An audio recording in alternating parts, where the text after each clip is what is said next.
Hi ನಮಸ್ತೆ ಎಲ್ಲರಿಗೂ Kannada study YouTube ಚಾನಲ್ಗೆ ಸ್ವಾಗತ. ಇವತ್ತಿನ ಸೆಷನ್ನಲ್ಲಿ ನಾವೇನು ನೋಡೋಣ ಅಂತ ಹೇಳಿದ್ರೆ SSC GD ಹಳೆಯ ವರ್ಷದ ಪ್ರಶ್ನೆ ಪತ್ರಿಕೆಗಳನ್ನು ನಾವು ಸಾಲ್ವ್ ಮಾಡೋಣ, ಸರಿನಾ? ಸೊ ಇವತ್ತಿನಿಂದ ನಾವು ಏನಿಲ್ಲ ಅಂದರೂ ವೀಕ್ಲಿ 2 ಅಥವಾ 3 ಪ್ರಶ್ನೆ ಪತ್ರಿಕೆಗಳನ್ನು GK ಪ್ರಶ್ನೆ ಪತ್ರಿಕೆಗಳನ್ನು ನಾವು ಸಾಲ್ವ್ ಮಾಡ್ತಾ ಹೋಗೋಣ. ಸೊ ನಿಮ್ಮ ಎಕ್ಸಾಮಿನವರೆಗೂ ನಿಮಗೆ ಸಾಕಷ್ಟು ರಿವಿಷನ್ ಆಗುತ್ತೆ. ನೀವು ಏನಿಲ್ಲ ಅಂದರೂ 20 ಕ್ವಶನಲ್ಲಿ 17 ಕ್ವಶನ್ ನಿಮಗೆ ರಿಪೀಟೆಡ್ ಆಗುವಂಥ ಸಾಕಷ್ಟು ಚಾನ್ಸಸ್ ಇರುತ್ತೆ.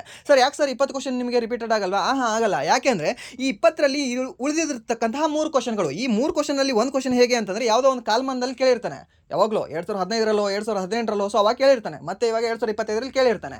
ಸೊ ಆ ರೀತಿಯ ಪ್ರಶ್ನೆಗಳು ನಿಮಗೆ ಮತ್ತೆ ಮುಂದೆ ಯಾವುದೋ ಒಂದು ಕಾಲ್ಮಾನದಲ್ಲಿ ಅವು ರಿಪೀಟ್ ಆಗ್ತವೆ. ಆ್ಯಂಡ್ ದೆನ್ ರಿಮೈನಿಂಗ್ 2 ಕ್ವಶನ್ಗಳು ಅವು ಹೇಗೆ ಅಂತಂದರೆ ಕರೆಂಟ್ ಅಫೇರ್ಸ್ ಕ್ವಶನ್ಗಳು ಬಂದಿರ್ತವೆ. ಸೊ ಆ ಕರೆಂಟ್ ಅಫೇರ್ಸ್ ಕ್ವಶನ್ಗಳು ನಿಮಗೆ 2023 ಮತ್ತು 2024 ಬಂದಿರೋದ್ರಿಂದ ಸೊ ಈ ಮುಂದಿನ ವರ್ಷ ನಿಮಗೆ ರಿಪೀಟ್ ಆಗೋ ಚಾನ್ಸಸ್ಸು ಜಾಸ್ತಿ ಅಂದರೆ ಜಾಸ್ತಿ ಇರಲ್ಲ, ಸರಿನಾ? ಸೊ ಅದಕ್ಕೆ ಏನು ಮಾಡೋಣ ಅಂತಂದರೆ ನಾವು ಈ ರಿಮೈನಿಂಗ್ 17 ಪ್ರಶ್ನೆಗಳನ್ನು ನೋಡ್ಕೊಳ್ಳೋಣ, ಹಾಗೆ ರಿಮೈನಿಂಗ್ 3 ಪ್ರಶ್ನೆಗಳು ಕೂಡ ನೋಡ್ಕೊಳ್ಳೋಣ. ಸೊ ಇಲ್ಲಿ ಏನು ಅಂತಂದರೆ ಒಂದು ಕ್ವಶನ್ ಪೇಪರ್ ಅಂದರೆ ನಾವು 20 ಕ್ವಶನ್ಗಳನ್ನು ನೋಡ್ಕೊಳ್ತೀವಿ. ಸೊ ಅದಕ್ಕೆ ಸಂಬಂಧಿಸಿರತಕ್ಕಂತಹ ಪೂರಕ ಮಾಹಿತಿಯು ಕೂಡ ನಾವು ತಿಳ್ಕೊಳ್ಳೋದ್ರಿಂದ ಸೊ ನಿಮಗೆ ಆಲ್ಮೋಸ್ಟ್ ಸಿಲೆಬಸ್ ಕವರ್ ಆಗುತ್ತೆ ಅಂತ ನಾನು ನಿಮಗೆ ಭರವಸೆಯನ್ನು ಕೊಡ್ತೀನಿ, ಸರಿನಾ? ಸೊ ಹಾಗಾದರೆ ಬನ್ನಿ ವಿಡಿಯೋನ ಸ್ಟಾರ್ಟ್ ಮಾಡೋಣ. ವಿಡಿಯೋ ಸ್ಟಾರ್ಟ್ ಮಾಡೋಕ್ಕಿಂತ ಮುಂಚೆ ವಿಡಿಯೋ ಕೊನೆವರೆಗೂ ನೋಡಿ ಅಂತ ಹೇಳ್ತಾ, ಹಾಗೆ ವಿಡಿಯೋ ಕೊನೆವರೆಗೂ ನೋಡಿದ ನಂತರ ಪ್ಲೀಸ್ ವಿಡಿಯೋ ಇಷ್ಟ ಆದರೆ ವಿಡಿಯೋನ ಲೈಕ್ ಮಾಡಿ, ಸಬ್ಸ್ಕ್ರೈಬ್ ಮಾಡಿ. ಇಫ್ ನಿಮಗೆ ವಿಡಿಯೋ ಇಷ್ಟ ಆಗಲಿಲ್ಲ ಅಂದರೆ ಸೊ ಆಬ್ವಿಯಸ್ಲಿ ಡಿಸ್ಲೈಕ್ ಮಾಡಿ ಅಂತ ಹೇಳ್ತಾ, ಮೊದಲ ಪ್ರಶ್ನೆ ಏನಿದೆ? ಮೊದಲ ಪ್ರಶ್ನೆ, ಸತ್ಯಶೋಧಕ ಸಮಾಜದ ಸಂಸ್ಥಾಪಕ ಯಾರು ಅಂತ ಕೇಳಿದ್ದಾರೆ. ಸೊ ಆಪ್ಷನ್ ಏನಿದಾವೆ? ಜ್ಯೋತಿರಾವ್ ಫುಲೆ, ಹರಿದಾಸ್ ಠಾಕೂರ್, ಈಶ್ವರ್ ಚಂದ್ರ ವಿದ್ಯಾಸಾಗರ್, ಹಾಗೆ ಘಾಸಿದಾಸ್ ಅಂತ.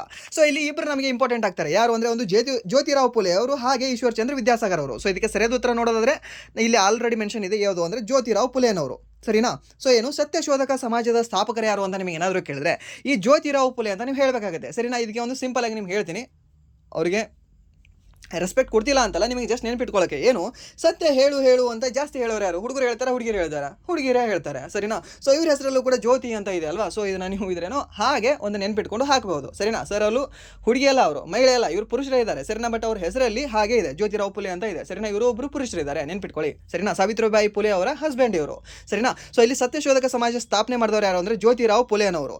ಅದಾದಂದ್ರೆ ಇದು ಯಾವ ಒಂದು ವರ್ಷದಲ್ಲಿ ಸ್ಥಾಪನೆ ಮಾಡಿದ್ರೆ ಇದನ್ನ 1873ರಲ್ಲಿ ಇದನ್ನ ಸ್ಥಾಪನೆ ಮಾಡ್ತಾರೆ. ಯಾವುದನ್ನ? ಸತ್ಯಶೋಧಕ ಸಮಾಜವನ್ನು ಸ್ಥಾಪನೆ ಯಾವಾಗ ಮಾಡ್ತಾರೆ ಅಂದರೆ ಈ ಜ್ಯೋತಿರಾವ್ ಫುಲೆ ಅವರು 1873ರಲ್ಲಿ. ನಿಮಗೆ 3 ಕೂಡ ಕೇಳಬಹುದು. ಈ ಜ್ಯೋತಿರಾವ್ ಫುಲೆ ಅವರು ಏನನ್ನು ಸ್ಥಾಪನೆ ಮಾಡಿದ್ರು, ಅದಾಂದ್ರೆ ಯಾವ ಒಂದು ವರ್ಷದಲ್ಲಿ ಇದನ್ನ ಸ್ಥಾಪನೆ ಮಾಡಿದ್ರು ಅಂತ, ಸರಿನಾ? ಅಥವಾ ಈ 1873ರಲ್ಲಿ ಏನು ಒಂದು ಸ್ಥಾಪನೆಯಾಗಿದೆ ಅಂತ ನಿಮಗೆ ಕೇಳ್ಬೋದು. ಸೊ ಅವಾಗ ನೀವು ಏನಂತ ಹೇಳಬೇಕಾಗುತ್ತೆ ಅಂದರೆ ಸತ್ಯಶೋಧಕ ಸಮಾಜ ಅಂತ ಹೇಳಬೇಕಾಗುತ್ತೆ. ಹಾಗೆ ಈ ಒಂದು ಪ್ರಾರ್ಥನಾ ಸಮಾಜ ಅಂತ ಕಂಡುಬರುತ್ತೆ.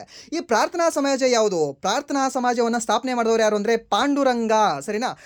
ಪಾಪ ಎರಡು ಕೂಡ ನೆನ್ಪಿಟ್ಕೊಳ್ಳಿ. ಪಾಪ ಯಾವುದು ಅಂದರೆ ಪ್ರಾರ್ಥನಾ ಸಮಾಜವನ್ನು ಸ್ಥಾಪನೆ ಮಾಡಿದವರು ಯಾರು ಅಂದರೆ ಪಾಂಡುರಂಗ. ಯಾವ ಒಂದು ವರ್ಷದಲ್ಲಿ? 1867ರ ಇಸ್ವಿಯಲ್ಲಿ, 1867ನೇ ಒಂದು ವರ್ಷದಲ್ಲಿ ಈ ಒಂದು ಪ್ರಾರ್ಥನಾ ಸಮಾಜವನ್ನು ಸ್ಥಾಪನೆ ಮಾಡಿದ್ದಾರೆ. ಹಾಗೆ ಇನ್ನೊಂದು ರಾಜಾರಾಮ್ ಮೋಹನ್ ರಾಯ್ ಅಂತ ಫೇಮಸ್ ವ್ಯಕ್ತಿ, ಸರಿನಾ? ಯಾರು? ರಾಜಾರಾಮ್ ಮೋಹನ್ ರಾಯ್. ಈ ರಾಜಾರಾಮ್ ಮೋಹನ್ ರಾಯ್ ಅವರು 2 ಸಂಘಗಳನ್ನು ಸ್ಥಾಪನೆ ಮಾಡ್ತಾರೆ, ಸರಿನಾ?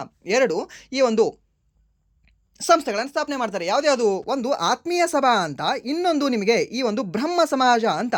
ಈ ಆತ್ಮೀಯ ಸಭಾ ಯಾವಾಗ ಸ್ಥಾಪನೆ ಮಾಡ್ತಾರೆ ಅಂದರೆ 1814ರಲ್ಲಿ. 14 ಎಷ್ಟು? 28.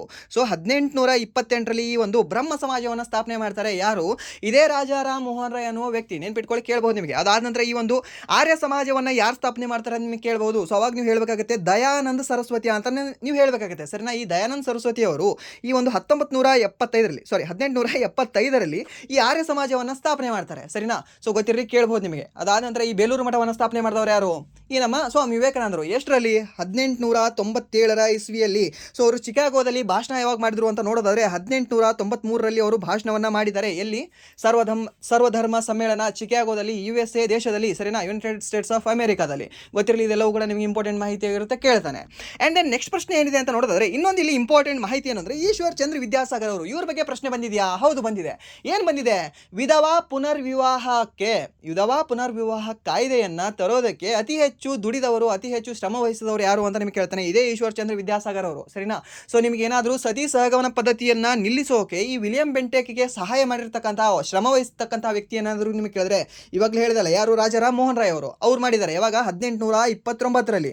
ಸೊ 1856ರಲ್ಲಿ ಒಂದು ಕಾಯ್ದೆ ಬರುತ್ತೆ, ವಿಧವಾ ಪುನರ್ವಿವಾಹ ಕಾಯ್ದೆ. ಆ ಒಂದು ಕಾಯ್ದೆ ಬರೋಕ್ಕೆ ಅತಿ ಹೆಚ್ಚು ದುಡಿದವರು, ಅತಿ ಹೆಚ್ಚು ಶ್ರಮ ವಹಿಸಿದವರು ಯಾರು ಅಂತ ನೋಡಿದರೆ ಈ ಈಶ್ವರ್ ಚಂದ್ರ ವಿದ್ಯಾಸಾಗರ್ ಅವರು. ನೆನ್ಪಿಟ್ಕೊಳ್ಳಿ, ಇವರು ಕೂಡ ಇಂಪಾರ್ಟೆಂಟ್ ಇದ್ದಾರೆ. ಈ ಪ್ರಶ್ನೆ ಕೇಳ್ತಾನೆ, ಹಾಗೆ ಅವರ ಹೆಸರು ಕೇಳ್ತಾನೆ, ಹಾಗೆ ಇಸ್ವಿ ಕೂಡ ಕೇಳ್ತಾನೆ, ನೆನ್ಪಿಟ್ಕೊಳ್ಳಿ, ಇಂಪಾರ್ಟೆಂಟ್ ಇದೆ.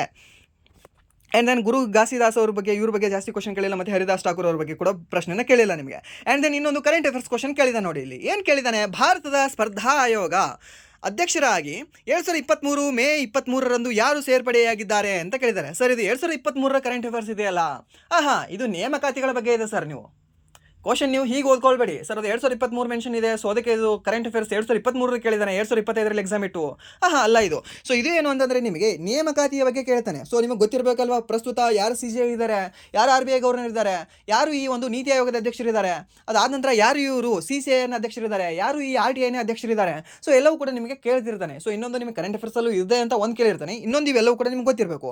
ಸೊ ಇವಾಗಲೂ ಕೂಡ ಇರೋರು ಯಾರು ಅಂದರೆ ಈ ರವನೀತ್ ಕೌರ್ ಅನ್ನೋರು ಇದ್ದಾರೆ. ಬಟ್ ಇನ್ನೊಂದು ನಿಮಗೆ ಇದೇ ಒಂದು ಪ್ರಶ್ನೆ ಕೇಳಿದ, RRBಯಲ್ಲಿ ಕೇಳಿದ, ಏನಂದರೆ CCI ಯಾವಾಗ ಸ್ಥಾಪನೆಯಾಗಿದೆ ಅಂತ ಕೇಳಿದ್ದ, ಸರಿನಾ. ಸೊ ಯಾವಾಗ ಸ್ಥಾಪನೆಯಾಗಿದೆ ಅಂದರೆ 2003ರಲ್ಲಿ ಸ್ಥಾಪನೆಯಾಗಿದೆ. 2003 ಜನವರಿ 29 ಅಲ್ಲ, ಅಕ್ಟೋಬರ್ 14ರಂದು ಸ್ಥಾಪನೆಯಾಗಿದೆ ಇದು, ಸರಿನಾ. ಯಾವುದು ಈ ಸ್ಪರ್ಧಾಯೋಗ ಅನ್ನೋದು ಯಾವೊಂದು ವರ್ಷದಲ್ಲಿ 2003 ಇಸ್ವಿಯಲ್ಲಿ, ನಿಮ್ದು ಎಷ್ಟೋ ಜನರದು ಹುಟ್ಟುಹಬ್ಬ ಕೂಡ ಇರುತ್ತೆ, ಮೀನ್ಸ್ ಹುಟ್ಟಿದ ವರ್ಷವೂ ಕೂಡ ಇರುತ್ತೆ. ಸೊ ಇದನ್ನು ನೆನ್ಪಿಟ್ಕೊಳ್ಳಿ, ಯಾವುದು 2003 ಇಸ್ವಿ, ಸರಿನಾ. ಏನು ಸ್ಥಾಪನೆಯಾಗಿದೆ ಅವಾಗ ಈ ಸ್ಪರ್ಧಾಯೋಗ, ಭಾರತ ಸ್ಪರ್ಧಾಯೋಗ ಅನ್ನೋದು ಸ್ಥಾಪನೆಯಾಗಿದೆ, ಸರಿನಾ. ಸೊ ಅದರ ಪ್ರಸ್ತುತ ಅಧ್ಯಕ್ಷರು ಯಾರಿದ್ದಾರೆ ಅಂತ ನೋಡಿದ್ರೆ ಈ ರವನೀತ್ ಕೌರ್ ಅನ್ನೋರು ಇದ್ದಾರೆ.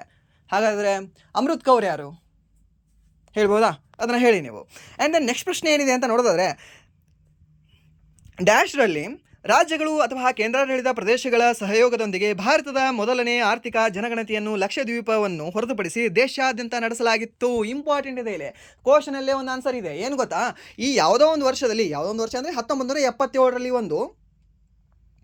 ಈ ಎಕನಾಮಿಕ್ಸ್ ಜನಗಣತಿ, ಆರ್ಥಿಕ ಜನಗಣತಿಯನ್ನು ಮಾಡಿದ್ದಾರೆ, ಸರಿನಾ. ಯಾವ ಒಂದು ರಾಜ್ಯ ಅಥವಾ ಕೇಂದ್ರಾಡಳಿತ ಪ್ರದೇಶವನ್ನು ಹೊರಗಿಟ್ಟು ಮಾಡಿದ್ದಾರೆ ಅಂತ ನಿಮಗೆ ಕೇಳ್ತಾನೆ. ಸೊ ಅವಾಗ ನೀವು ಏನಂತ ಹೇಳಬೇಕಾಗುತ್ತೆ ಅಂದರೆ ಲಕ್ಷದ್ವೀಪವನ್ನು ಹೊರಗಿಟ್ಟು ಉಳಿದಿರೋವನ್ನು ಎಲ್ಲ ರಾಜ್ಯಗಳು ಮತ್ತು ಕೇಂದ್ರಾಡಳಿತ ಪ್ರದೇಶಗಳನ್ನು ತೆಗೆದುಕೊಂಡು ಈ ಒಂದು ಆರ್ಥಿಕ ಜನಗಣತಿಯನ್ನು ಮಾಡಿದರು. ಯಾವಾಗ 1977ರಲ್ಲಿ ಫಸ್ಟ್ ಟೈಮ್. ಆದರೆ ಹಾಗಾದರೆ ಸೆಕೆಂಡ್ ಟೈಮ್ ಕೇಳಿದ್ರೆ ಏನು ಮಾಡೋದು ಸರ್, ಏನಿಲ್ಲ, 1980ರಲ್ಲಿ ಮಾಡಿದ್ದಾರೆ second time. Sir third time ಕೇಳಿದ್ರೆ ಏನು ಮಾಡ್ಬೋದು, ಏನಿಲ್ಲ ಸರ್, ಅವಾಗ 1988 ಅಂತ ಹೇಳಿ ಸರ್. ಇಲ್ಲ ಸಾರಿ 88 ಅಲ್ಲ 90.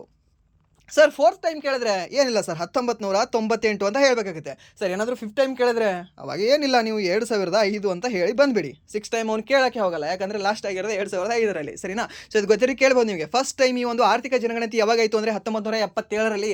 ಸೊ ಈ ಕ್ವಶನ್ ಬರೋ ಚಾನ್ಸಸ್ ಇದೆ ನಿಮಗೆ, ಯಾಕೆಂದರೆ ಜನಗಣತಿಯ ಬಗ್ಗೆ ಕರೆಂಟ್ ಅಫೇರ್ಸಲ್ಲಿ ಇರೋದ್ರಿಂದ 2027ರಲ್ಲಿ ಈ ಒಂದು ಜಾತಿ ಗಣತಿ ಆಗೋದ್ರಿಂದ ಈ ಒಂದು ಕ್ವಶನ್ ನಿಮಗೆ ಬರಬಹುದು. ನೆನ್ಪಿಟ್ಕೊಳ್ಳಿ, ಇವೆಲ್ಲವೂ ಕೂಡ ವರ್ಷ ನೆನ್ಪಿಟ್ಕೊಳ್ಳಿ. ಸೊ ಇದರಲ್ಲಿ ಇದು ಒಂದಾದರೂ ನೆನ್ಪಿಟ್ಕೊಳ್ಳಿ, ಇದು ಒಂದು ಎರಡಾದರೂ ನೆನ್ಪಿಟ್ಕೊಳ್ಳಿ, ಸರಿನಾ. ಒಂದು 77, ಇನ್ನೊಂದು 80 ಅಂತ, ಸರಿನಾ. ಆ್ಯಂಡ್ ದೆನ್ ಇನ್ನೊಂದು, ಮೊಟ್ಟ ಮೊದಲ ಜಾತಿ ಗಣತಿ ಯಾವಾಗಾಯಿತು?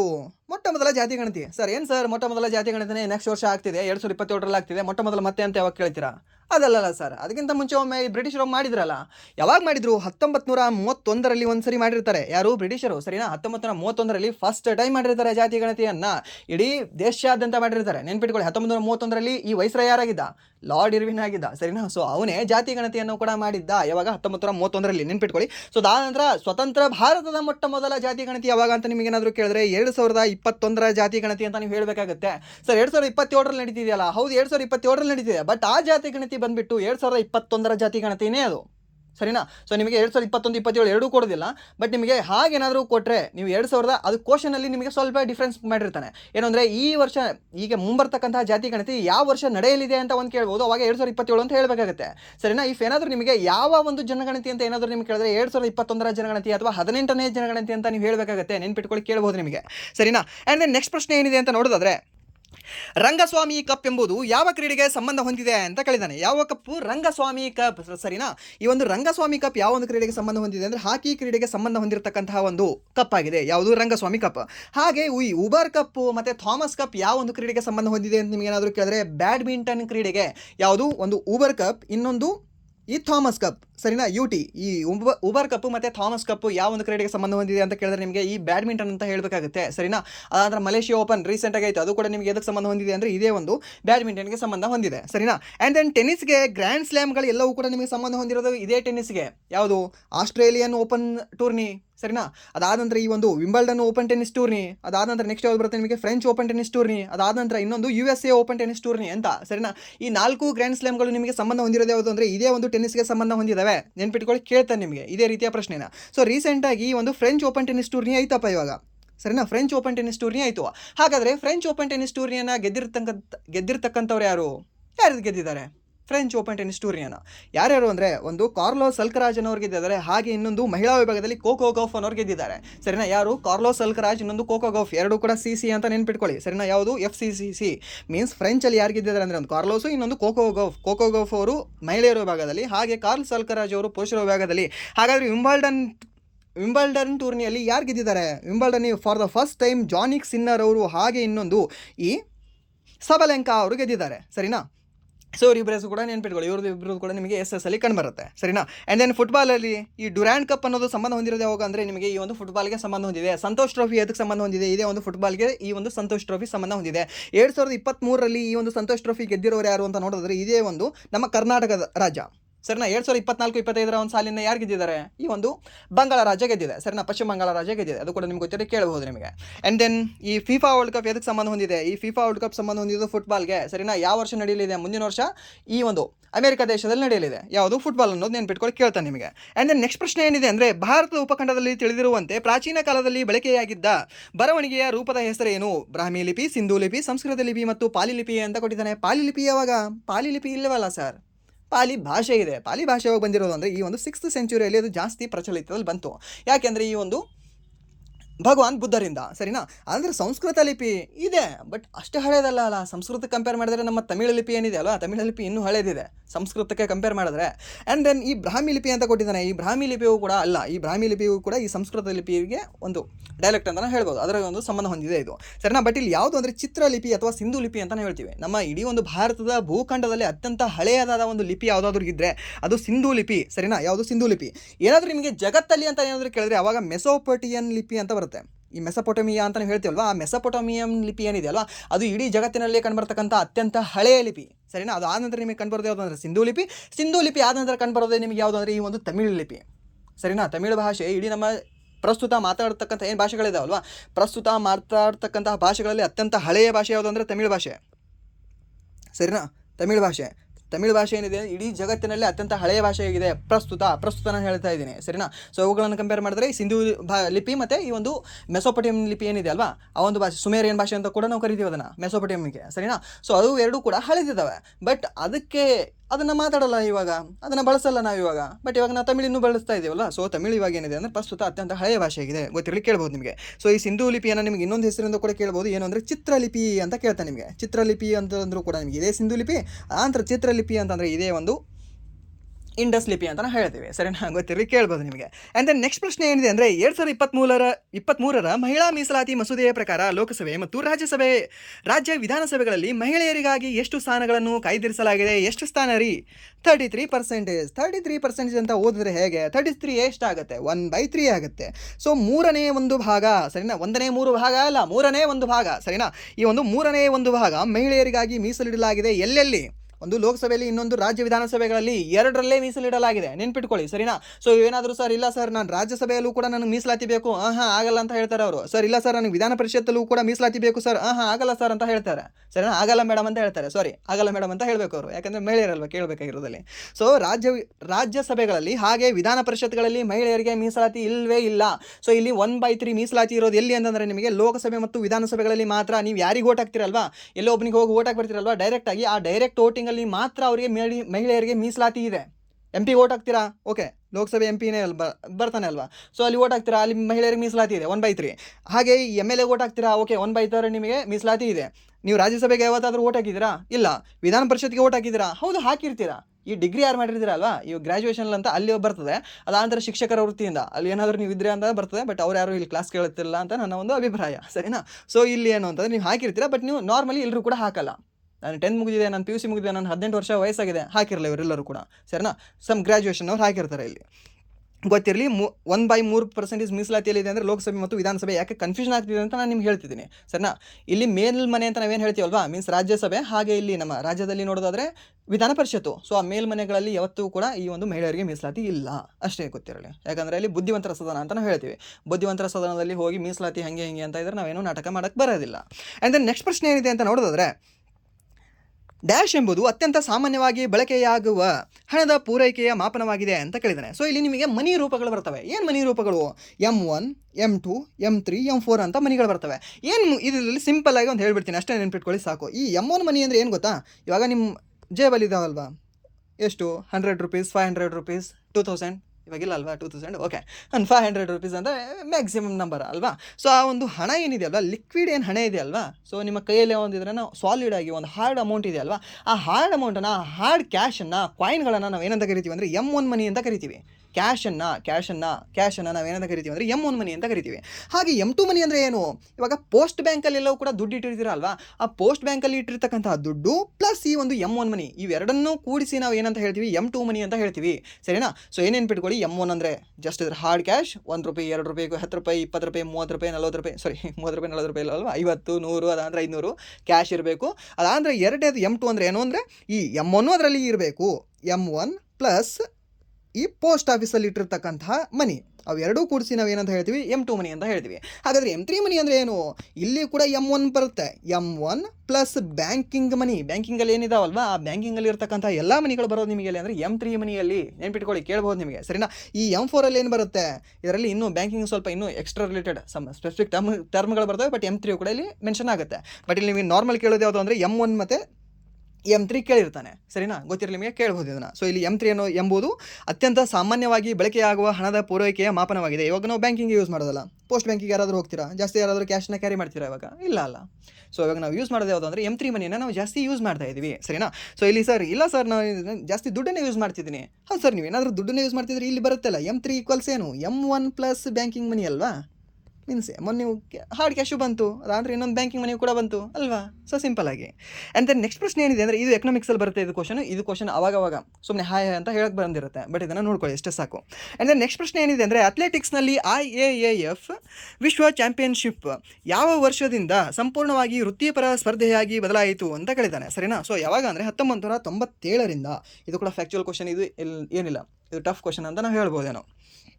ಯಾವುದು ಅಥ್ಲೆಟಿಕ್ಸ್ನಲ್ಲಿ IAAF ವಿಶ್ವ ಚಾಂಪಿಯನ್ಶಿಪ್ ಯಾವ ಒಂದು ವರ್ಷದಿಂದ ಅಂದರೆ 1997ರಿಂದ ಸಂಪೂರ್ಣವಾಗಿ ವೃತ್ತಿಪರ ಸ್ಪರ್ಧೆಯಾಗಿ ಆಯೋಜಿಸಲಾಗಿದೆ, ಸರಿನಾ, ಸೇರ್ಪಡೆಯಾಗಿದೆ. ಸೊ ಇದನ್ನು ಜಸ್ಟ್ ನೋಡ್ಕೊಂಬಿಡಿ, ಎಲ್ಲ ರಿಪೀಟ್ ಆಗಿ ನೀವೇನಾದರೂ ಇದ್ದರೆ ಕ್ವಶನ್ ಏನಾದರೂ ಬಂದರೆ ಗೊತ್ತಾಗುತ್ತೆ ನಿಮಗೆ. ಆ್ಯಂಡ್ ದೆನ್ ನೆಕ್ಸ್ಟ್ ಪ್ರಶ್ನೆ ಏನಿದೆ ಅಂತ ನೋಡೋದಾದರೆ, ಪಂಡಿತ್ ಬಿರ್ಜು ಮಹಾರಾಜ್ ಅವರು ಒಬ್ಬ ಭಾರತೀಯ ನೃತ್ಯಗಾರ, ಸಂಗೀತ ಸಂಯೋಜಕ, ಗಾಯಕ ಮತ್ತು ಭಾರತದ ಕಥಕ್ ನೃತ್ಯದ ಡ್ಯಾಶ್ ಕಲ್ಕಾ ಬಿಂದಾದಿನ್ ಘರಾಣೆಯ ವಾದಕರಾಗಿದ್ದರು ಅಂತ ಕೇಳಿದ್ದಾನೆ, ಸರಿನಾ. ಯಾವ ಒಂದು ಘರಾಣಕ್ಕೆ ಸಂಬಂಧ ಹೊಂದಿದವರು ಇವರು ಅಂತ ಸಿಂಪಲ್ ಆಗಿ ಪ್ರಶ್ನೆ. ಈ ಯಾವುದೇ ಮಹಾರಾಜ್ ಬರಲಿ, ಆಲ್ಮೋಸ್ಟ್ ನಾನು ಹೇಳ್ತಾ ಇರೋದು 99% ಮಹಾರಾಜ್ಗಳು, ಪಂಡಿತ್ ಬಿರ್ಜು ಮಹಾರಾಜ್ ಅವ್ರೇನು ಮಹಾರಾಜ್ಗಳು ಬರ್ತಾವಲ್ಲ, ಮಹಾರಾಜ್ ಎಲ್ಲ ಫ್ಯಾಮಿಲಿ, ಅಣ್ಣ ತಮ್ಮರ ಎಲ್ಲ ಫ್ಯಾಮಿಲಿ, ಸೊ ಅವರೆಲ್ಲರೂ ಬರೋದು ಎಲ್ಲಿ ಅಂದರೆ ಈ ಲಕ್ನೋ ಘರಾಣಕ್ಕೆ ಸಂಬಂಧ ಹೊಂದಿದ್ದಾರೆ, ಸರಿನಾ. ಒಂದೇ ಗೊತ್ತಿರಲಿ ನಿಮಗೆ, ಮಹಾರಾಜ್ ಅಂತ ಏನಾದರೂ ಬಂದರೆ ಅವರ ಕಥಕ್ಕಿಗೆ ಸಂಬಂಧ ಹೊಂದಿದ್ದಾರೆ. ಫಸ್ಟ್ ಬೇಸಿಕ್ ಯಾವುದು, ಕಥಕ್ಗೆ, ಸರಿನಾ. ಅದು ಆದ ನಂತರ ನೆಕ್ಸ್ಟ್ ನಿಮಗೆ ಅವರು ಘರಾಣಕ್ಕೆ ಏನಾದರೂ ಕೇಳಿದ್ರೆ ನಿಮಗೆ ಯಾರು, ಈ ಮಹಾರಾಜ ಫ್ಯಾಮಿಲಿ ಆಲ್ಮೋಸ್ಟ್ ನಿಮಗೆ ಎಲ್ಲಿ ಅಂತಂದರೆ ಈ ಒಂದು ಲಕ್ನೋ ಘರಾಣಕ್ಕೆ ಸಂಬಂಧ ಹೊಂದಿರ್ತಾರೆ, ಸರಿನಾ. ಗ್ವಾಲಿಯರ್ ಘರಾಣ, ಗ್ವಾಲಿಯರ್ ಇಲ್ಲಿ ಮಧ್ಯಪ್ರದೇಶ, ಅದಕ್ಕೆ ಇಲ್ಲೊಂದು ಮಿಡಲ್ ನಮ್ಮ ಇಂಡಿಯಾ, ಮತ್ತು ಅಲ್ಲಿ ಸ್ವಲ್ಪ ಡಿಫ್ರೆನ್ಸ್ ಇದೆ. ಸೊ ಅಲ್ಲಿ ಇದು ಕೂಡ ಆಗಲ್ಲ, ಹೈದರಾಬಾದ್ ಅಂತೂ ಆಗಕ್ಕೆ ಸಾಧ್ಯನೇ ಇಲ್ಲ. ಆಗ್ರಾ ಘರಾಣ ಅಂತ ನಾವು ಹಾಕ್ಬೋದು, ಬಟ್ ಆಗ್ರಾ ಘರಾಣ ಕೂಡ ಅಲ್ಲ. ಇಲ್ಲಿ ಒಂದು ಟ್ರಿಕ್ ನೆನ್ಪಿಟ್ಕೊಳ್ಳಿ, ಮಹಾರಾಜ ಫ್ಯಾಮಿಲಿ ಆಲ್ವೇಸ್ ಕಥಕ್ಗೆ, ಹಾಗೆ ಆಲ್ವೇಸ್ ಇದ್ರೇನೋ ಈ ಒಂದು ಲಕ್ನೋ ಘರಾಣಗೆ ಅಂತ, ಸರಿನಾ. ಆ್ಯಂಡ್ ದೆನ್ ನೆಕ್ಸ್ಟ್ ಪ್ರಶ್ನೆ ಏನಿದೆ ಅಂತ ನೋಡೋದಾದರೆ, ಭಾರತದ ಸಂವಿಧಾನದ ಭಾಗ 4A ಪ್ರಕಾರ ತಂದೆ ತಾಯಿಗಳು ಅಥವಾ ಪೋಷಕರು ಸಂದರ್ಭಾನುಸಾರ ಯಾವ ವಯಸ್ಸಿನ ತಮ್ಮ ಮಗುವಿಗೆ ಅಥವಾ ತಮ್ಮ ಪರಿಪಾಲಿತ ಮಗುವಿಗೆ ಶಿಕ್ಷಣ ಪಡೆಯಲು ಅವಕಾಶಗಳನ್ನು ಒದಗಿಸುವ ಕರ್ತವ್ಯವನ್ನು ಹೊಂದಿದೆ ಅಂತ ಕೇಳಿದ್ದಾರೆ. ಎಲ್ಲಿವರೆಗೂ ಯಾವ ವಯಸ್ಸಿನಿಂದ ಯಾವ ವಯಸ್ಸಿನ ಹುಡುಗರಿಗೆ ನಾವು ಶಿಕ್ಷಣವನ್ನು ಕಲಿಸಬೇಕು ಅಂತ ಇದೆ, ಯಾವ ವಯಸ್ಸಿನಿಂದ ಯಾವ ವರ್ಷದವರೆಗೂ? 6 ವಯಸ್ಸಿನಿಂದ 14 ವಯಸ್ಸಿನ ಹುಡುಗರಿಗೆ, ಮೀನ್ಸ್ 1ನೇ ಕ್ಲಾಸಿಂದ 8ನೇ ಕ್ಲಾಸ್ವರೆಗೂ ಅವರಿಗೆ ಶಿಕ್ಷಣ ಕೊಡಲೇಬೇಕು ಅನ್ನೋದಿದ್ರೆ ಮೂಲಭೂತ ಹಕ್ಕು ಆಗಿದೆ, ಹಾಗೆ ಮೂಲಭೂತ ಕರ್ತವ್ಯವೂ ಕೂಡ ಆಗಿದೆ. ಮೂಲಭೂತ ಹಕ್ಕು ಯಾರು ನೀಡಬೇಕು, ರಾಜ್ಯ ಸರ್ಕಾರ, ಕೇಂದ್ರ ಸರ್ಕಾರ. ಅದಾನಂತರ ಮೂಲಭೂತ ಕರ್ತವ್ಯವನ್ನು ಯಾರು ಪಾಲಿಸಬೇಕು, ಅವರ ತಂದೆ ತಾಯಿ, ಪೇರೆಂಟ್ಸ್ ಅಂತ ನಾವು ಹೇಳ್ತೀವಿ, ಸರಿನಾ. ಎಷ್ಟು ವಯಸ್ಸಿನಿಂದ ಎಷ್ಟು ವಯಸ್ಸಿನವರೆಗೆ ಅಂತ ನಾವು ನೋಡೋದಾದರೆ ಈ 6ರಿಂದ 14 ವಯಸ್ಸದ ಮಕ್ಕಳಿಗೆ ಅಂತ ನಾವು ಹೇಳ್ತೀವಿ, ಸರಿನಾ. ಸೊ ಇದು 4A ಭಾಗದಲ್ಲಿ ಬರ್ತದೆ. 4A ಭಾಗದಲ್ಲಿ ಏನು ಬರ್ತದೆ, ಮೂಲಭೂತ ಕರ್ತವ್ಯಗಳು ಬರ್ತವೆ, ಸರಿನಾ. ಸೊ ಅಲ್ಲಿ 11ನೇ ಮೂಲಭೂತ ಕರ್ತವ್ಯ ಏನಂತ ಹೇಳುತ್ತಂದರೆ 6ರಿಂದ 14 ವರ್ಷದ ಮಕ್ಕಳಿಗೆ ಶಿಕ್ಷಣವನ್ನು ಕೊಡಿಸೋದು ಅವರ ಪೋಷಕರ ಕರ್ತವ್ಯ ಆಗಿದೆ ಅಂತ ಹೇಳಿದ್ದಾರೆ. ಸೊ ಹಾಗಾದರೆ ಎಷ್ಟನೇ ಒಂದು ತಿದ್ದುಪಡಿಯ ಮೂಲಕ ಇದನ್ನು ಸೇರ್ಪಡೆ ಮಾಡಿದ್ರು ಅಂತ ನೋಡಿದ್ರೆ 86ನೇ ತಿದ್ದುಪಡಿಯ ಮೂಲಕ 2002ರಲ್ಲಿ ಇದನ್ನು ಸೇರ್ಪಡೆ ಮಾಡಿದ್ದಾರೆ, ಸರಿನಾ. ಸೊ ನಾನು ಏನೇ ಹೇಳ್ತಾ ಇರಲಿ ಅದನ್ನು ಒಂದು ಸರಿ ಬರ್ಕೊಂಡ್ಬಿಡಿ ನೀವು, ಸರಿನಾ. ನಿಮಗೆ ಒಂದೇ ಸರಿ ನಿಮ್ಗೆ ತಲೆನಲ್ಲಿ ಹೋಗ್ತಾ ಇದ್ದರೆ ಅಥವಾ 2 ಸರಿ ನಿಮ್ಗೆ ಏನಾದರೂ ನಿಮ್ಮ ತಲೆನಲ್ಲಿ ಹೋಗ್ತಾ ಇದ್ದರೆ ಪ್ರಾಬ್ಲಮ್ ಇಲ್ಲ, ನಿಮ್ಗೆ ನೋಟ್ಸ್ ಮಾಡೋದು ನೆಸೆಸರಿನೇ ಇಲ್ಲ. ನಾನು ನೋಟ್ಸ್ ಮಾಡೋದು ನಾನು ಯಾವತ್ತೂ ಕೂಡ ಹೇಳಲ್ಲ, ಸರಿನಾ. ಬಟ್ ನಿಮಗೆ ಏನಾದರೂ ಇದು ಇವಾಗ ನೆನಪಲ್ಲಿ ಇರುತ್ತೆ ಅನಿಸುತ್ತೆ, ಮತ್ತೆ ನೀವು ನೆನಪು ಹಾರುತ್ತೆ ಅಲ್ವಾ, ಏನಿಲ್ಲ, ಸುಮ್ಮನೆ ಚಿಕ್ಕದಾಗಿ ಒಂದು ಪೇಪರ್ ತೊಗೊಳ್ಳಿ, ಆ ಪೇಪರಲ್ಲಿ ಬರೆದಿಡಿ ಮತ್ತು ನಾಳೆ ಬೆಳಗ್ಗೆ ಒಂದು ಸರಿ ರಿವಿಷನ್ ಮಾಡಿ, ಇಲ್ಲಾಂದರೆ 1 ವೀಕ್ ಬಿಟ್ಟು ಅದನ್ನು ರಿವಿಷನ್ ಮಾಡಿ ಅದನ್ನು ಏನಿಲ್ಲ ಡಸ್ಟ್ಬಿನ್ಗೆ ಹಾಕಬೇಡಿ, ಸರಿನಾ. ಬಟ್ ನೆನ್ಪಿಟ್ಕೊಳ್ಳಿ ಎಲ್ಲವೂ ಕೂಡ ಕೇಳ್ತಾನೆ, ಸರಿನಾ. ಆ್ಯಂಡ್ ದೆನ್ ಇನ್ನೊಂದು ಈ 4A ಭಾಗವನ್ನು ಯಾವಾಗ ಸೇರ್ಪಡೆ ಮಾಡಿದ್ರು ಅಂತ ಕೇಳ್ತಾನೆ, ಸರಿನಾ. ಈ 4A ಭಾಗ ಸೇರ್ಪಡೆ ಯಾವಾಗ ಮಾಡಿದ್ರು ಅಂದರೆ ಈ ಒಂದು 1976ರಲ್ಲಿ 42ನೇ ತಿದ್ದುಪಡಿ ಮಾಡಿ ಇದನ್ನು ಸೇರ್ಪಡೆಯನ್ನು ಮಾಡಿದ್ದಾರೆ, ಸರಿನಾ. ಆ್ಯಂಡ್ ದೆನ್ ನೆಕ್ಸ್ಟ್ ಪ್ರಶ್ನೆ ಏನಿದೆ ಅಂತ ನೋಡೋದಾದ್ರೆ 2015ರಲ್ಲಿ ಭಾರತದ ಯೋಜನಾ ಆಯೋಗದ ಬದಲಿಗೆ ಯಾವ ಸಂಸ್ಥೆಯನ್ನು ಸ್ಥಾಪಿಸಲಾಯಿತು ಅಂತ ಕೇಳಿದಾನೆ. ಯಾವುದು? ನೀತಿ ಆಯೋಗ. ಯಾವಾಗ? 2015 ಜನವರಿ 1ನೇ ತಾರೀಕಿನಂದು. ಹಾಗಾದರೆ ಯಾವುದರ ಬದಲಾಗಿ ಇದನ್ನು ಸ್ಥಾಪನೆ ಮಾಡಿದ್ರು? ಯೋಜನಾ ಆಯೋಗದ ಬದಲಾಗಿ ಇದನ್ನು ಸ್ಥಾಪನೆ ಮಾಡಿದರು. ಹಾಗಾದರೆ ಯೋಜನಾ ಆಯೋಗ ಸ್ಥಾಪನೆ ಆಗಿತ್ತು 1950 ಮಾರ್ಚ್ ತಿಂಗಳಲ್ಲಿ ಈ ಯೋಜನಾ ಆಯೋಗ ಸ್ಥಾಪನೆ ಆಗಿರುತ್ತೆ, ಸರಿನಾ. ಹಾಗೆ ರಾಷ್ಟ್ರೀಯ ಅಭಿವೃದ್ಧಿ ಮಂಡಳಿ ಯಾವಾಗ ಸ್ಥಾಪನೆ ಆಯಿತು? 1952ರಲ್ಲಿ ಅದು ಸ್ಥಾಪನೆ ಆಗಿರುತ್ತೆ, ಸರಿನಾ. ಅದು ಗೊತ್ತಿರೋ ಕೇಳ್ಬೋದು ನಿಮಗೆ. ಇವೆರಡರದ್ದು ಕೂಡ ಅಧ್ಯಕ್ಷರು ಯಾರಾಗಿರ್ತಾರೆ? ಯಾವುದು? ಯೋಜನಾ ಆಯೋಗದ ಅಧ್ಯಕ್ಷರು. ಹಾಗೆ ನೀತಿ ಆಯೋಗದ ಇಬ್ಬರದು ಅಧ್ಯಕ್ಷರು ಯಾರು ಅಂತಂದರೆ ಭಾರತದ ಪ್ರಧಾನಮಂತ್ರಿ. ನೀವಾದರೆ ನೀವೇ ಇದರ ಅಧ್ಯಕ್ಷರು, ನಾನಾದರೆ ನಾನೇ ಇದರ ಅಧ್ಯಕ್ಷ, ಸರಿನಾ. ಅಷ್ಟೇ. ಆ್ಯಂಡ್ ದೆನ್ ಸೆಬಿ ಪ್ರಸ್ತುತ ಮುಖ್ಯಸ್ಥರು ಯಾರಿದ್ದಾರೆ? ಸೆಬಿಯ ಮುಖ್ಯಸ್ಥರು ಯಾರಿದ್ದಾರೆ ಅಂತ ನಿಮಗೇನಾದರೂ ಕೇಳಿದ್ರೆ ತುಹಿನ್ ಕಾಂತ್ ಪಾಂಡೆ. ಯಾರು ಇವ್ರಿಗಿಂತ ಮುಂಚೆ ಯಾರಿದ್ರು? ಮಾಧವಿಪುರಿ ಬುಚ್ಚನ್ ಅವರಿದ್ದರು, ಸರಿನಾ. ಅವ್ರ ಮೇಲೆ ಸಾಕಷ್ಟು ಕ್ರಿಮಿನಲ್ ಕೇಸ್ಗಳಿದ್ದಾವೆ ಅನ್ಸುತ್ತೆ ಇವಾಗ ಅಮೆರಿಕಾದಲ್ಲಿ, ಸರಿನಾ. ಸೊ ಅವರಿದ್ರೆ ಇವಾಗ ಟರ್ಮ್ ಮುಗಿದಿದೆ. ಅವರಾದಂದರೆ ಇವಾಗ ಬಂದಿರೋರು ಯಾರು ಅಂದರೆ ತುಹಿನ್ ಕಾಂತ್ ಪಾಂಡೆ ಅವರು. ನಿಮಗೆ ಕೇಳ್ಬೋದು ಇವಾಗ, ಆವಾಗಲೇ ಕೇಳಿದಾರಲ್ವಾ CCIನ ಪ್ರಸ್ತುತ ಅಧ್ಯಕ್ಷರು ಯಾರಿದ್ದಾರೆ ಅಂತ. ಸೊ ಅವಾಗ ಏನಂತ ಹೇಳಿದ್ರೆ ರವನೀತ್ ಕೌರ್ ಅಂತ ಹೇಳಿದ್ರಲ್ವಾ. ಸೊ ಹಾಗೆ ನಿಮಗೆ ಕೂಡ ಕೇಳ್ಬೋದು, ಏನಂತ ಕೇಳ್ಬೋದು ಅಂದರೆ 2024ರಲ್ಲಿ ಸೆಬಿಯ ಮುಖ್ಯಸ್ಥರಾಗಿ ಯಾರನ್ನ ನೇಮಕ ಮಾಡಲಾಗಿದೆ ಅಂತ ಕೇಳ್ಬೋದು ನಿಮಗೆ, ಸರಿನಾ. ಅದು 24 ಇರಲಿ, 23 ಇರಲಿ, 22 ಇರಲಿ, ಸರಿನಾ. ಸೊ ಬಟ್ ನಿಮ್ಗೆ ಏನಾಗುತ್ತೆ ಅಂದರೆ ಅಲ್ಲಿ ಆಪ್ಷನ್ ಪ್ರಕಾರನೇ ಹಾಕಬೇಕಾಗತ್ತೆ. ಸೊ ನೀವು ಏನು ಹಾಕಬೇಕು ಅಂದರೆ ತುಹಿನ್ ಕಾಂತ್ ಪಾಂಡೆ ಅಂತ ಹಾಕಬೇಕಾಗತ್ತೆ. ಅದಕ್ಕಿಂತ ಹಿಂದೆ ಯಾರಿದ್ರು ಅಂದರೆ ಮಾಧವಿಪುರಿ ಬುಚ್ಚನ್ ಅವರು ಇದ್ದಾರೆ. ಸೊ ಈ ಸೆಬಿ ಅನ್ನೋದು ಯಾವಾಗ ಸ್ಥಾಪನೆ ಆಯಿತು ಅಂತ ಏನಾದರೂ ನಿಮಗೆ ಕೇಳಿದ್ರೆ 1988ರಲ್ಲಿ ಸ್ಥಾಪನೆ ಆಗಿದೆ ಸರ್ ಅಷ್ಟೇ ಅಂತ ಹೇಳಿ. ಇದಕ್ಕೆ ಶಾಸನಾತ್ಮಕ ಸ್ಥಾನಮಾನ ಯಾವಾಗ ಕೊಟ್ಟಿದ್ದಾರೆ ಅಂತ ಏನಾದರೂ ಕೇಳಿದ್ರೆ 1992 ಸರ್ ಅಂತ ಹೇಳಿ ಟಿಕ್ ಹಾಕಿ ಬಂದುಬಿಡ್ಬೇಕಷ್ಟೇ. ಅದು ಸ್ಥಾಪನೆ ಆಗಿರೋದು 88ರಲ್ಲಿ. ಅದಕ್ಕೆ ಶಾಸನಾತ್ಮಕ ಸ್ಥಾನಮಾನ ಸಿಕ್ಕಿರೋದು 1992ರಲ್ಲಿ. ಎರಡು ನೆನ್ಪಿಟ್ಕೊಳ್ಳಿ, ಸರಿನಾ. ಒಬ್ರಿಗೆ ಒಂದು ಗೊತ್ತಿರುತ್ತೆ, ಮತ್ತೊಬ್ರಿಗೆ ಒಂದು ಗೊತ್ತಿರುತ್ತೆ. ಬಟ್ ಏನಿಲ್ಲ, ಎರಡು ಕೂಡ ಒಂದು ಕಡೆ ಬರ್ಕೊಂಡಿಟ್ಕೊಳ್ಳಿ, ಸಿಂಪಲಾಗಿ ಗೊತ್ತಾಗ್ಬಿಡುತ್ತೆ. ಅದೇ ನಬಾರ್ಡ್ ಸ್ಥಾಪನೆ ಆಗಿರೋದು ಯಾವಾಗ? ನಬಾರ್ಡ್ ಯಾವಾಗ ಸ್ಥಾಪನೆ ಆಗಿದೆ? ನಬಾರ್ಡ್ ಸ್ಥಾಪನೆ ಆಗಿರೋದು ಈ 1982 ಜುಲೈ 2ನೇ ತಾರೀಕಿನಂದು, ಸರಿನಾ. ಜುಲೈ 2, 1982ರಂದು ಈ ಒಂದು ನಬಾರ್ಡ್ ಸ್ಥಾಪನೆ ಆಗಿದೆ. ಬಟ್ ನೀವು ಡೇಟ್ ನೆನ್ಪಿಟ್ಕೊಳ್ಳೋದು ಏನು ಬೇಕಾಗಿಲ್ಲ, ಈ 1982 ನೆನ್ಪಿಟ್ಕೊಳ್ಳಿ. ಈ ಎಕ್ಸಿಮ್ ಬ್ಯಾಂಕು ಹಾಗೆ ನಬಾರ್ಡ್ ಬ್ಯಾಂಕ್ ಎರಡೂ ಕೂಡ, ಯಾವುದು ಒಂದು ಎಕ್ಸಿಮು ಎಕ್ಸ್ಪೋರ್ಟ್ ಆ್ಯಂಡ್ ಇಂಪೋರ್ಟ್ ಬ್ಯಾಂಕ್ ಅಂತ ಕರಿತೀವಿ, ಇನ್ನೊಂದು ನಬಾರ್ಡ್ ಬ್ಯಾಂಕ್ ಅಂತ ಕರಿತೀವಿ. ಇವೆರಡೂ ಬ್ಯಾಂಕ್ ಸ್ಥಾಪನೆ ಆಗಿರೋದು ಯಾವಾಗ ಅಂದರೆ 1982ರಲ್ಲಿ. ಇವೆರಡರಲ್ಲಿ ಮೊದಲು ಯಾವ ಸ್ಥಾಪನೆ ಆಯಿತು? ಎಕ್ಸಿಮ್ ಬ್ಯಾಂಕ್ ಸ್ಥಾಪನೆ ಆಗಿದೆ. ಯಾವಾಗ? ಜನವರಿ 1ನೇ ತಾರೀಕಿನಂದು.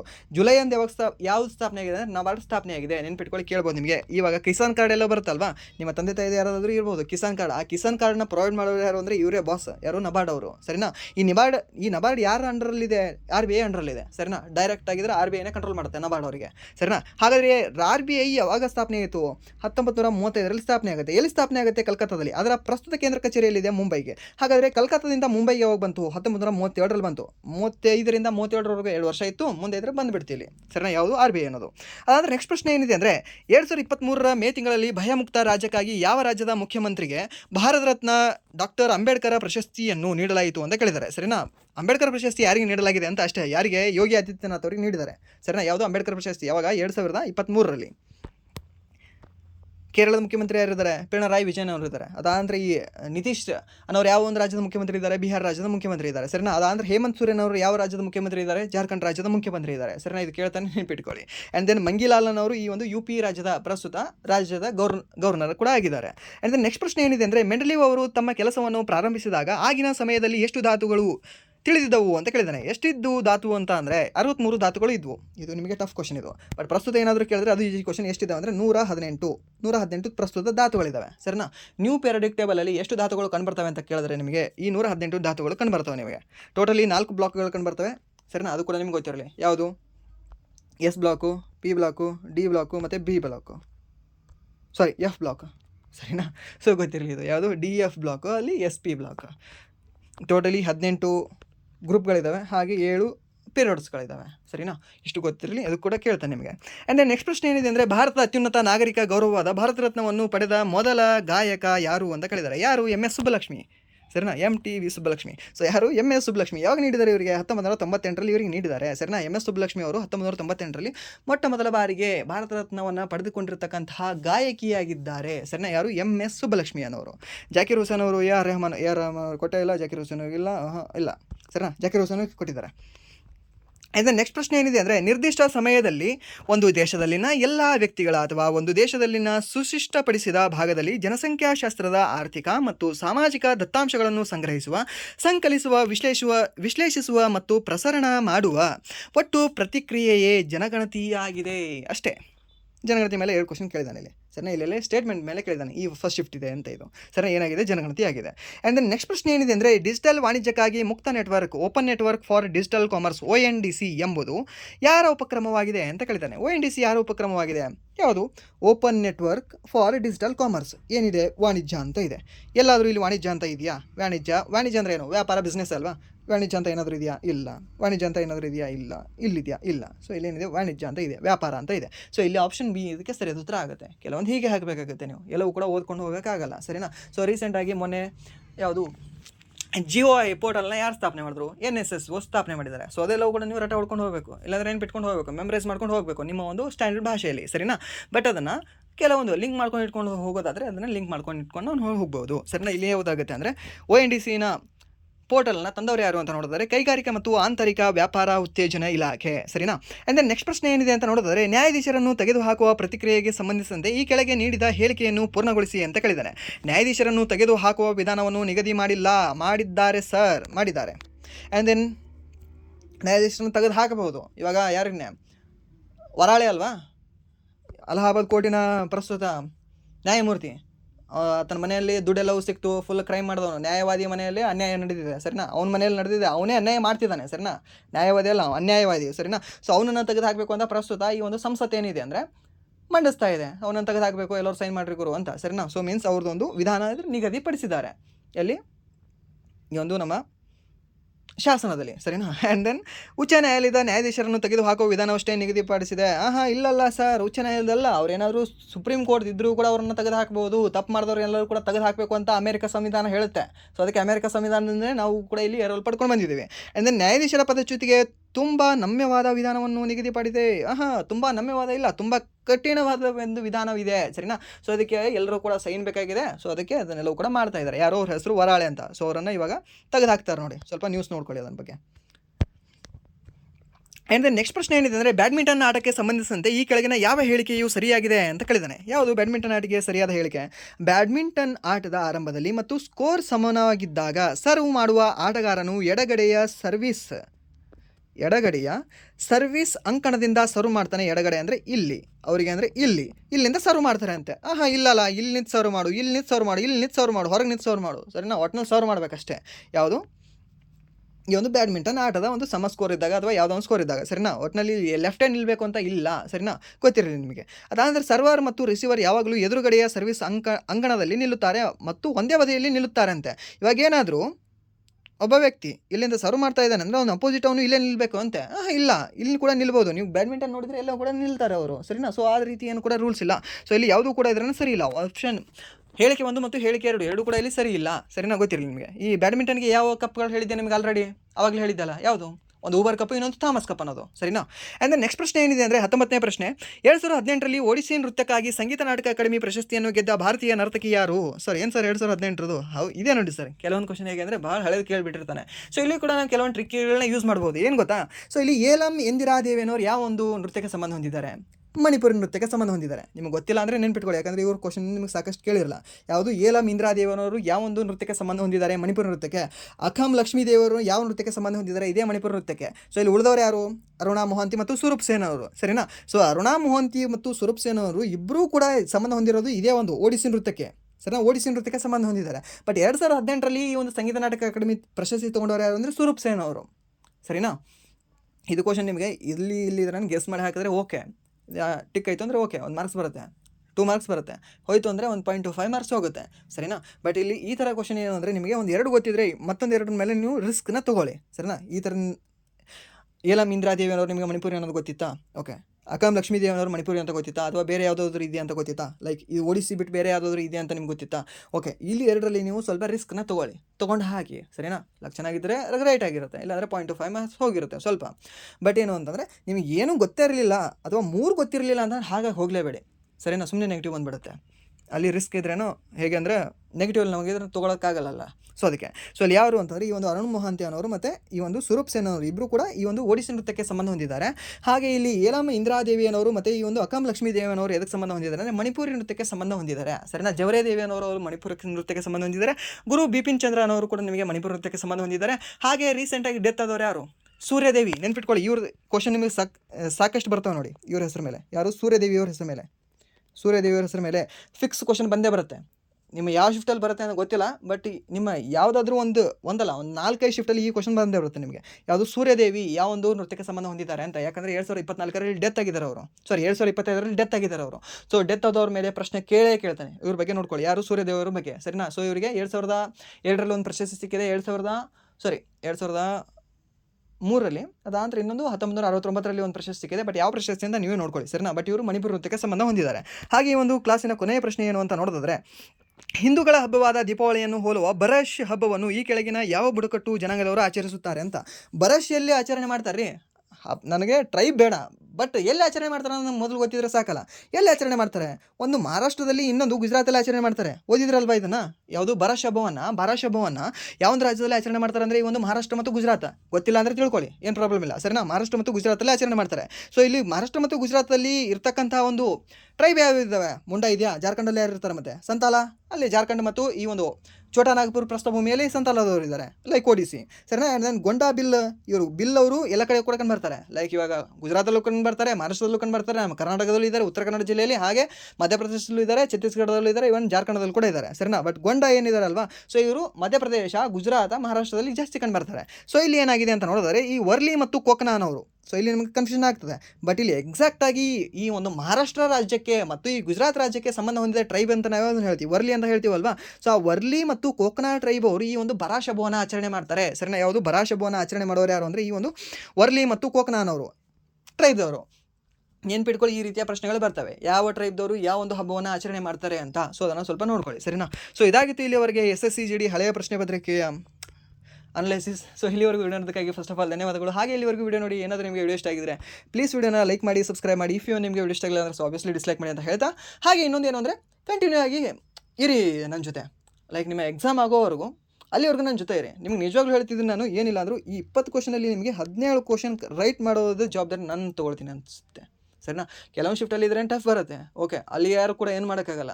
ಬಟ್ ನಾರ್ಮಲಿ ನಿಮಗೆ ಇದೇ ಒಂದು ಪ್ಯಾಟರ್ನಲ್ಲಿ ಬರುತ್ತಲ್ವಾ. ಸೊ ಆ ಒಂದು ಪ್ಯಾಟರ್ನಲ್ಲಿ ಬರೋ ಎಲ್ಲ ಕ್ವಶನ್ಗಳು ಕೂಡ ನಿಮಗೆ ಮಿನಿಮಮ್ 17 ರೈಟ್ ಆಗುತ್ತೆ. ಸರಿನಾ? ಏನಂದರೆ ನೀವು ಕನ್ಸಿಸ್ಟೆನ್ಸಿಯಾಗಿ ನನ್ನ ಜೊತೆ ಫಾಲೋ ಮಾಡ್ತಾ ಬನ್ನಿ. ಸೊ ಅದು SSC GD ಕ್ಲಾಸ್ ಇದೆಯಾ? ಓಕೆ ಕೇಳಿ. SSC GD ಅಂತ ತಮ್ನೇಲ್ ಇದೆಯಾ? ಕೇಳಿ.